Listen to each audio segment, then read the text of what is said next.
આમોદ નગરપાલિકાના પાપે આમોદનગરમાં ગંદકીનું સામ્રાજ્ય સર્જાયું। ગુજરાત સરકાર દ્વારા સ્વચ્છ ભારત અભિયાનનું મિશન ચલાવવામાં આવી રહ્યું છે, જેના પગલે કરોડોની ગ્રાન્ટ ગુજરાત સરકાર દ્વારા તથા કેન્દ્ર સરકાર દ્વારા આમોદ નગરપાલિકાને ફાળવવામાં આવી રહી છે, પરંતુ અનગઢ વહીવટને કારણે લાખો કરોડોની ગ્રાન્ટનો વપરાશ સદુપયોગ થતો નથી તેમ ચર્ચાઈ રહ્યું છે। આમોદ નગરપાલિકા દ્વારા ડોર ટુ ડોર ચાલતું ટેમ્પો અને કચરાપેટીને ઉઠાવી લેતા નગરજનો રોડ રસ્તા ઉપર કચરો નાખવા મજબૂર બન્યા છે। મીડિયા દ્વારા સમાચાર પ્રકાશિત થયા બાદ આમોદ નગરપાલિકા દ્વારા સાફ સફાઈ કરવામાં આવે છે તેવી ચર્ચાએ પંથકમાં ભારે જોર પકડ્યું છે। વોર્ડ નંબર 1 અને વોર્ડ નંબર 2 માં જાહેર રસ્તા ઉપર ગંદકીનું સામ્રાજ્ય એટલું બધું વધી ગયું છે કે કોઈ મોટો રોગચાળો ફેલાય તેની તંત્ર રાહ જોઈ બેઠું હોય તેમ લાગી રહ્યું છે। ગંદકીની સામ્રાજ્યની બંને બાજુએ સરકારી સ્કૂલો આવી છે, જેમાં નાના બાળકો અભ્યાસ કરે છે, તો આ બાળકો પર ગંદકીનું શું અસર પડશે તે ચર્ચાનો વિષય બન્યો છે।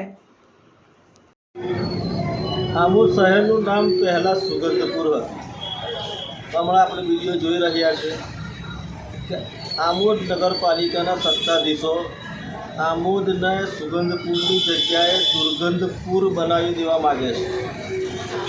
ઠેરે ઠેર કચરાના ઢગલા જોવા મળે છે। વોર્ડ નંબર 1માં, વોર્ડ નંબર 2માં, વોર્ડ નંબર 6માં લોકો રસ્તા પર કચરો નાખવા મજબૂર બન્યા છે। કચરા માટેની ગાડીઓ સમયસર આવતી નથી અને ઠેરે ઠેર કચરાના ઢગલા જોવા મળે છે।